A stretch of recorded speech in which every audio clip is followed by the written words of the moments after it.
2012, l'année du dragon.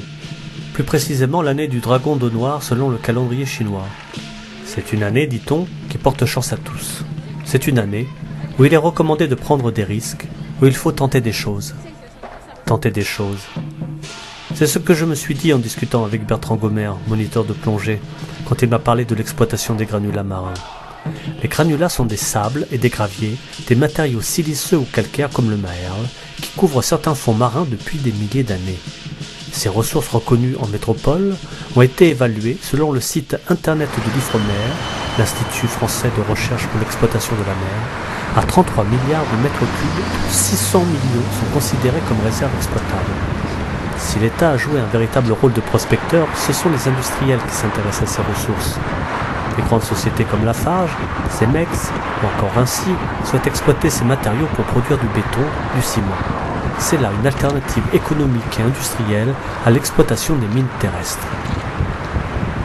Et oui, pour continuer à alimenter un marché de la construction qui ne faiblit pas, pour construire les ponts, tunnels, les routes et autoroutes à l'avenir, il sera nécessaire d'avoir à disposition des tonnes et des tonnes de ciment et de béton, et donc de la matière première. Si les mines terrestres deviennent de plus en plus coûteuses, devant la relative raréfaction de la pierre exploitable en surface, les industriels se tournent vers la mer. Dès la fin des années 60 et au début des années 70, l'État a entrepris un inventaire des zones maritimes de granulats exploitables. Les exploitations ont démarré dans les années 80, l'État octroyant des concessions sur 5, puis 10 ans aux cimentiers. Aujourd'hui, où en sommes-nous ? Quel cadre économique et législatif borde ces exploitations ? Quels sont les différents acteurs concernés ? Et quels impacts environnementaux et écologiques peuvent commettre ces activités industrielles ? Tout cela est-il mesuré, discuté, encadré ?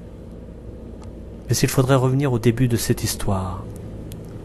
Il faudrait commencer par le commencement, avec Bertrand Gomer, moniteur de plongée.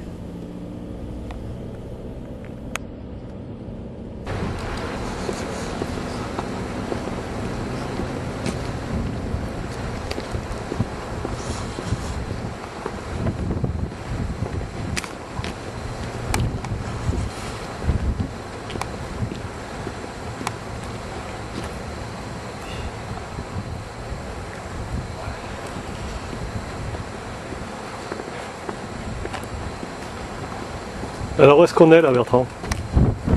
Là on est à la sortie du port, la sortie nord du port, tout à la jetée ouest, enfin sud-ouest, avec le feu vert là, le feu rouge d'entrée. On peut y accéder, puis ici c'est le tas qui doit être le tas de déchargement qui n'est pas encore trié. Et après les différents tas sont les tas qui sont triés en fonction de leur granulométrie, comme nous l'expliquait notre cher monsieur Maheu.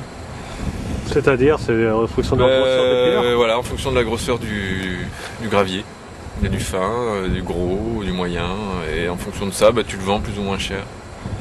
Savoir que ce gravier, il sert qu'à construire soit des cubes comme ça, pour les édifices de port, des routes, et des grands ensembles, type centrale nucléaire comme là-bas. Mais ça ne sert pas à construire des maisons. Ou alors tu fais une maison en béton. Mais tu fais pas une maison en briques ou en ciment.